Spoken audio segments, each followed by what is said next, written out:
Bonjour à tous et bienvenue sur La Retraite à 40 ans, le podcast pour prendre sa vie en main. Chaque dimanche, retrouvez une personne comme vous qui échange sans fil sur ses origines, ses ambitions, ses aspirations, sa relation à l'argent.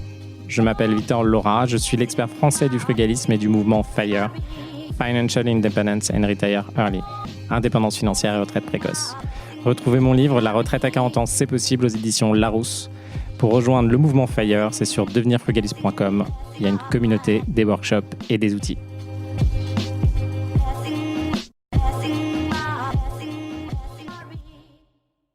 Bonjour à tous et bienvenue dans un nouvel épisode de La Retraite à 40 ans. Aujourd'hui, on va parler de l'immobilier à Paris et je vais vous donner quelques informations qui vont permettre de faire une réflexion sur l'immo à Paris. Alors pour ceux qui ne le savent pas, ça fait maintenant, j'ai commencé à investir à Paris, je crois en 2011, donc ça fait pas mal d'années. J'ai 5 appartements à Paris qui sont en location. J'ai fait beaucoup d'Airbnb au début déclarés. Et là aujourd'hui, j'ai du coup 4 appartements qui sont en location et j'ai ma résidence principale que j'ai achetée. D'ailleurs, je pourrais vous dire pourquoi je l'ai fait, et etc., comment ça a avancé. Pour donner un petit peu d'indication, la plupart de ces appartements à Paris, ça a été des achats en résidence principale. Donc, j'ai continué à acheter mes résidences principales au fur et à mesure. Est-ce que c'est quelque chose à faire ou pas ? On refera un épisode de podcast là-dessus. Mais en tout cas, il y a quelque chose qui me semble très intéressant et j'avais fait plusieurs études là-dessus. Donc, c'est pas mal en fait de parler d'IMO pendant pas mal de temps parce que ça fait des réflexions.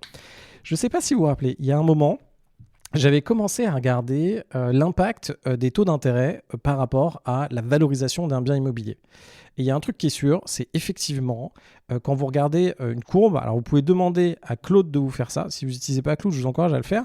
Mais vous pouvez demander à Claude de vous faire un tableau finalement des prix de l'immobilier et dans le même tableau de mettre les taux d'emprunt immobilier sur 20 ans en pourcentage. Et ce qui est assez marrant, c'est que finalement les courbes, quand les taux diminuent, l'immobilier a tendance à augmenter, etc., et inversement. Donc là, il y a déjà cette corrélation qui est assez présente et qu'on retrouve de façon générale dans l'immobilier. C'est assez simple de comprendre ça parce qu'il y a 2 aspects pour voir ça. Il y a un premier aspect, si on se positionne comme un investisseur, chose que nous sommes nous, ce qu'on va chercher à faire, c'est avoir, par rapport à un risque donné, on va chercher un montant de cash flow. Donc pour ceux qui ne le savent pas, ça dépend quelle est votre stratégie d'investissement, mais nous, ce qu'on va chercher à faire, en tout cas moi, ce que je fais dans des strates d'investissement, c'est que je cherche à avoir 300 € de cash flow par mois pour 100 000 € empruntés à 110%. Donc c'est comme si je ne mettais pas d'apport. Ça, c'est un peu ma règle sur laquelle je me base et j'essaye d'aller chercher. Du coup, ça m'oblige à aller faire certains types d'investissements qui font ce rendement-là. Donc il y a déjà les investisseurs, en fait, quand ils vont faire des investissements, ils vont avoir une stratégie qui va être « OK, je peux parce que je prends en compte mon financement pour savoir combien je vais avoir de cash flow à la fin et du coup, quelle va être indirectement la rentabilité de mon bien. Et par rapport au montant de dette que vous allez mettre dedans, donc de votre effet de levier, vous allez plus ou moins chercher du retour sur investissement sur votre equity.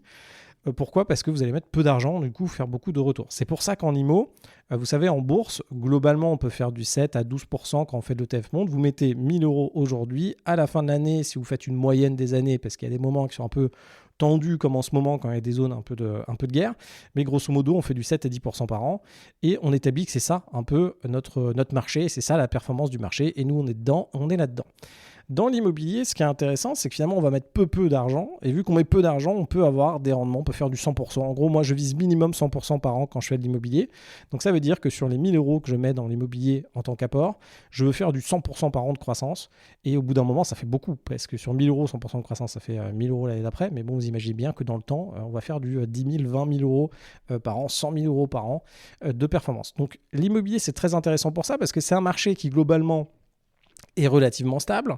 C'est un marché où les loyers, normalement, vous les touchez plutôt bien en fonction de ce que vous avez. Et c'est un marché où aussi, attention, vous avez votre dette qui est décorrélée de la valeur réelle de votre actif. Donc ça, c'est fantastique, de votre valeur réactualisée de votre actif.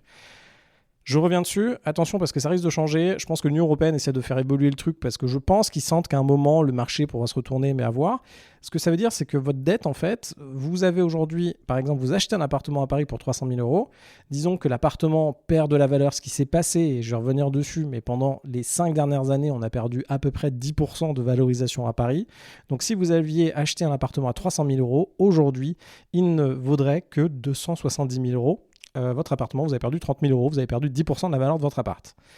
Ben, ce qui est fantastique, c'est que votre dette, elle n'est pas réévaluée. C'est-à-dire que la dette que vous avez effectuée, c'est la valeur d'achat, donc sur les 300 000 euros. Donc il y a des moments, ce qui est bien en fait avec l'immobilier, c'est que ça vous permet de faire le dos rond si vous êtes sur du long terme par rapport à des crises. Alors que, attention, si vous faites, et je reparle de dette un peu, mais si vous faites un crédit Lombard, c'est-à-dire que vous avez 1 million d'euros par exemple en bourse ou 100 000 euros, ça marche je crois à partir de 100 000 euros chez Boursorama, vous avez 100 000 euros placés en bourse, vous pouvez très bien demander de faire un emprunt de à peu près 80 à 100 000 euros en fonction des taux, de ce qui se passe et de ce que vous avez comme actif. Et là, Boursorama va vous faire un crédit. Donc vous allez avoir, vous avez vos 100 000 euros en bourse, vous allez les mettre en hypothèque et vous allez récupérer grosso modo un crédit de 80 à 100 000 euros, voire moins, 60 000 en fonction de comment c'est effectué.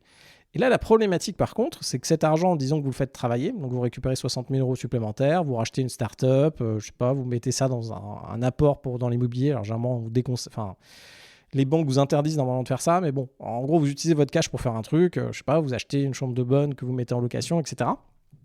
Ou vous le dépensez, ce que je vous déconseille fortement. Hein. On se rappelle que là, on est sur notre partie investissement, sauf si vous êtes déjà FIRE, vous l'envie, vous êtes dans une méthode très optimisée.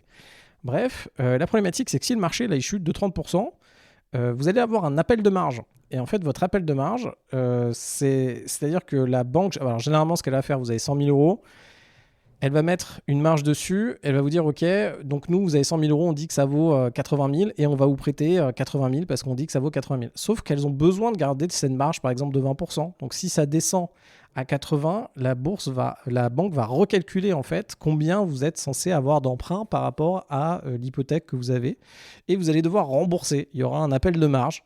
Alors, oui, ça c'est techniquement, c'est ce qui est écrit dans les contrats, ces techniques d'appel de marge. En réalité, si vous êtes un bon client, et c'est pour ça qu'il faut avoir beaucoup de cash et que la banque vous fasse confiance, les appels de marge, c'est grandement possible de les éviter. Oui, donc il y a toujours plein d'actifs à côté pour rassurer, comme ça, vous continuez à avoir de l'argent, les appels de marge ne sont pas effectués. D'ailleurs, c'est quelque chose, je vous raconterai une histoire dessus plus tard. Ce qui se passe là-dessus, je me suis demandé, finalement, il s'est passé quoi ces dernières années avec l'immobilier à Paris ? Eh bien, indirectement, Paris, ça a quand même fait moins 10%. Ça a fait moins 10% en 5 ans. Et ça, d'un côté, ça me fait énormément plaisir. Alors, pourquoi ça me fait plaisir ? En fait, moi, ce que j'aime bien, c'est... je pense qu'on aime tous avoir raison à un moment. Et moi, ce que j'aime bien surtout, c'est tout le monde vous dit, voilà, Paris, c'est du patrimonial, ça perdra jamais de valeur, etc. Moi, tous les agents, ils me racontent ça, ils répètent tout ça dans tous les sens, etc. Alors que c'est des conneries, c'est des conneries. C'est comme l'immobilier à Dubaï, c'est comme l'immobilier à Miami, c'est comme l'immobilier... En fait, la problématique, c'est qu'on a un horizon de temps trop court et que tout le monde s'amuse à répéter la même chose pour dire que en fait, tout va bien, ça fonctionne bien, on finit tous par le croire, on est tous influençables. Et moi, depuis le début que je commençais à Paris, je sais très bien que Paris, c'est pas le marché le plus sécure du monde et c'est pas un marché qui ne peut pas perdre de la valeur. D'ailleurs, quand j'ai acheté mon premier appartement à l'époque, il y a une hausse des taux, il y a une chute un peu du prix de l'immobilier juste derrière. Donc moi, tout de suite, ça m'a vacciné et j'ai compris un peu à quoi ça ressemblait. Donc là, ce qu'il faut quand même se dire, c'est qu'il y a 10% de chute de prix de l'immobilier en 5 ans, mais c'est pas ça le pire. Le pire, c'est l'inflation. L'inflation, en fait, c'est terrible. C'est terrible si vous regardez net d'inflation. Alors là, les informations que j'ai récupérées en cumulé, quand même, sur ces dernières années, on a 17,4% d'inflation. Alors, vous le savez très bien, il faut regarder comment est calculée l'inflation. C'est l'inflation de l'INSEE, etc., qui en fait ne reflète pas la réelle inflation que vous avez. On reviendra, je vous l'ai déjà dit plusieurs fois, mais en fonction de ce que vous consommez, de ce que vous faites, plus vous êtes dans des produits luxe, plus en fait vous allez être dans une inflation élevée. Quand vous êtes à Paris, c'est pas compliqué. Vous allez faire vos courses à côté de chez vous. Vous achetez des trucs beaucoup plus chers que si vous allez d'où vient mon père, à Vesoul, où là, effectivement, vous avez des prix, je pense que c'est du simple au double en termes de certains prix sur certains produits, est largement le cas. Du coup, moi, ce qui me fait marrer, c'est qu'en réalité, là, en 5 ans, à Paris, on a quand même perdu 27%. On a quand même perdu 27%, presque 30% du prix de l'immobilier en réalité, parce qu'on a la valeur d'argent qui a diminué de 20%, de 17%, et on a le prix de l'immobilier qui a diminué de 10%. Et il y a un truc qui me fait marrer. J'ai connecté avec un autre calcul que j'avais fait à l'époque. Alors, je ne sais pas si vous vous rappelez. Il y a un moment, donc moi j'ai connu la période où on empruntait à 1%. C'est là où je suis allé chercher des millions pour faire des sacrés emprunts à 1%, etc. Pour acheter d'ailleurs, je crois que ma résidence principale, elle doit être à 0,9, un truc comme ça. Donc j'y suis allé, je me suis dit, ok, il faut charger à fond. Bon, à chaque fois, il y a des opportunités. Donc aujourd'hui aussi, il y a des opportunités autres et moi je vous encourage à vous charger aussi aujourd'hui d'une autre façon. Et à ce moment-là, il y avait comme les taux, ils sont passés de 1% à 4%. Donc là, c'était l'enjeu Covid. Il y avait une inflation débordante. C'était la cata. L'État était là. Non, mais s'il y a trop d'inflation, c'est un enfer. Pensez à la Turquie. Il faudrait que j'interviewe quelqu'un qui est en Turquie en ce moment pour raconter un peu les catas que c'est quand vous avez des boîtes en Turquie où les gens, ils laissent tomber d'ailleurs. Ils laissent tomber leur boîte parce qu'il y a une inflation. En fait, pendant cette période Covid, ce qu'il faut retenir, c'est si vous avez une inflation de 3, 5, 10% par an, mais vraiment plutôt de 10% par an, voire plus par an, c'est impossible de faire un business plan. C'est impossible de faire un truc qui tienne la route. Pourquoi ? Parce que vous avez tous les trucs qui débordent dans tous les sens. Alors, soit vous vous dites que vous allez faire une inflation des prix de vente autant que l'inflation des prix des produits et des salaires, etc. Et du coup, vous faites un BP flat. Donc, vous dites en gros qu'il y aura l'inflation de 15% sur tout, donc ça tourne. Mais en réalité, c'est impossible de faire un business plan quand ça part comme ça. Pourquoi ? Parce qu'il y a toujours un truc qui déconne. Vos prix, vous n'allez pas pouvoir faire l'inflation autant que vous voulez. Par contre, les coûts des matériaux, vous allez avoir l'inflation que vous allez subir sur certaines choses. C'est un enfer. Ce que je retiens là-dessus, c'est quand on a eu le passage des 1% à 4% sur, je crois que j'avais fait les calculs sur 20 ans ou 25 ans. J'avais fait les calculs sur 25 ans, je crois. En fait, pour qu'il y ait un changement, en fait, pour que le marché de l'immobilier s'équilibre à ce moment-là, je me suis demandé qu'est-ce qu'il fallait qu'il fasse. Parce que si vous regardez d'un point de vue investisseur ou si vous regardez d'un point de vue... alors, je vous ai fait le point de vue investisseur, il y a aussi le point de vue de la personne qui va acheter son appartement pour y vivre. Le point de vue de la personne qui va acheter son appartement pour y vivre, la réflexion est très très poussée. Vous allez voir, le mec il va se dire ok, combien je peux emprunter au maximum. Ok, je peux emprunter 300 000, du coup je peux m'acheter un 30 mètres carrés à Paris. J'achète mon 30 mètres carrés à Paris. Donc le mec va chercher à emprunter un max parce qu'en fait l'immobilier coûte tellement cher qu'en fait il va utiliser toute sa capa pour avoir sa résidence principale. Donc le taux d'intérêt va jouer en nombre de mètres carrés. Donc en fonction Et là, la réalité, c'est qu'il peut acheter 30% de plus, 30 à 40% de plus. Donc il a perdu 30%. Donc par exemple, sur un 100 mètres carrés, imaginez, vous étiez en capacité d'acheter un 100 mètres carrés à Paris, vous ne pouvez acheter qu'un 70 mètres carrés à Paris. Alors, quand je vous dis 100 mètres, 70 mètres carrés, 100 mètres carrés à Paris, effectivement, on peut se dire que c'est beaucoup, mais bon, si vous voulez des enfants, concrètement, hein, moi je pense sincèrement, vous pouvez vivre comme vous voulez, mais il faut 80, 100 mètres carrés si vous voulez avoir 2, 3 enfants, quoi. Et la réalité qui m'a fait marrer, c'est que en gros, il y a cette vision donc, du gars qui perd 30% de mètres carrés et il y a l'autre vision de l'investisseur. La vraie question à se poser, c'est si un investisseur veut retrouver le même rendement qu'il avait à l'époque, qu'est-ce qui devrait se passer à Paris ? Et en fait, pour trouver le même rendement, il faut simplement soit diminuer le prix de l'immobilier de 30%, soit augmenter les loyers de 30%. Alors, on a une problématique à Paris. Là, en fait, ce qui est assez marrant, c'est qu'on se retrouve dans la situation où les taux d'intérêt sont globalement moins élevés que les 4%, un peu plus 4% qu'on avait connu à un moment, mais on est quand même sur des taux qui sont dans les... si je vais maintenant sur meilleurs taux, je regarde en live, en discutant avec vous, on va regarder à combien c'est, mais on est quand même dans les 3,65 de souvenirs. Je regarde ça sur 25 ans. Ouais, voilà. Donc, on est sur les 3% sur 25 ans, un taux excellent. On est du 3,60, 61, 65 sur du bon taux sur 25 ans. Donc, on n'est quand même pas très loin des 4%. On a quand même pas mal baissé en termes de taux. Donc, on est dans les 3% si on est bon. Donc, si on est chaud patate. Sur 20 ans, ça donne quoi ? Sur 20 ans, on est quasiment les mêmes taux. Donc, en fait, la courbe des taux est assez flat.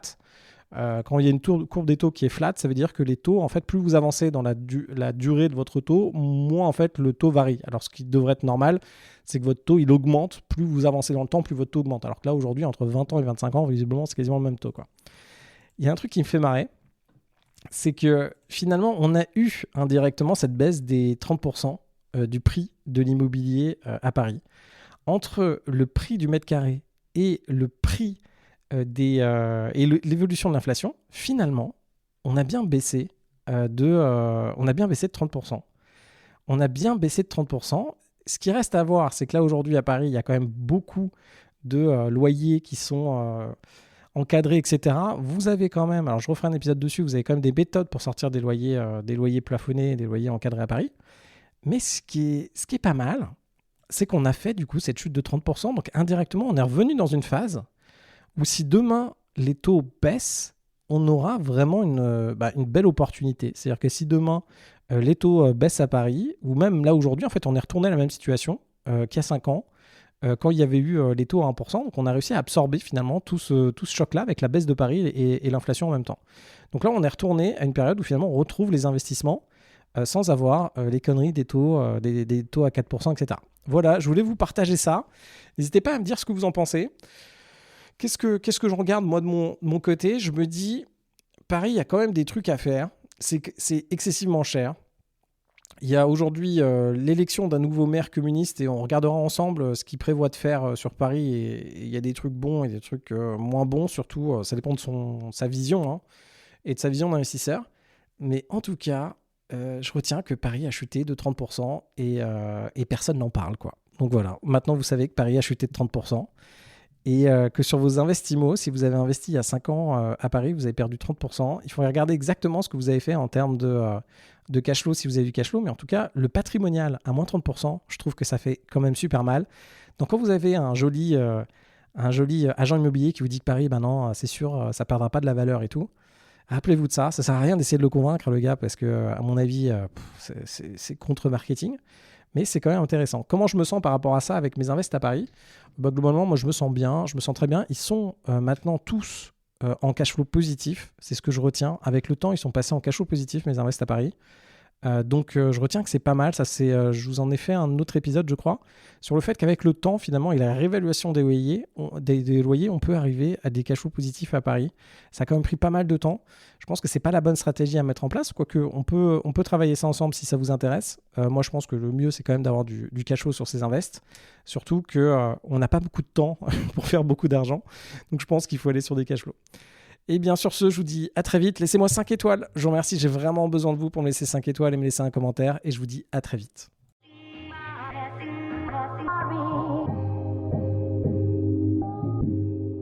Vous venez d'écouter un épisode de La Retraite à 40 ans. N'hésitez pas à en parler autour de vous, à vous abonner, à rajouter 5 étoiles et à mettre un petit commentaire. Ça nous aide vraiment beaucoup. Pour être informé des nouveautés, rendez-vous sur devenirfrugaliste.com. Une question, je réponds sur LinkedIn, Victor Lora, Lora. Et surtout, n'oubliez pas, vous êtes déjà au top. À très vite.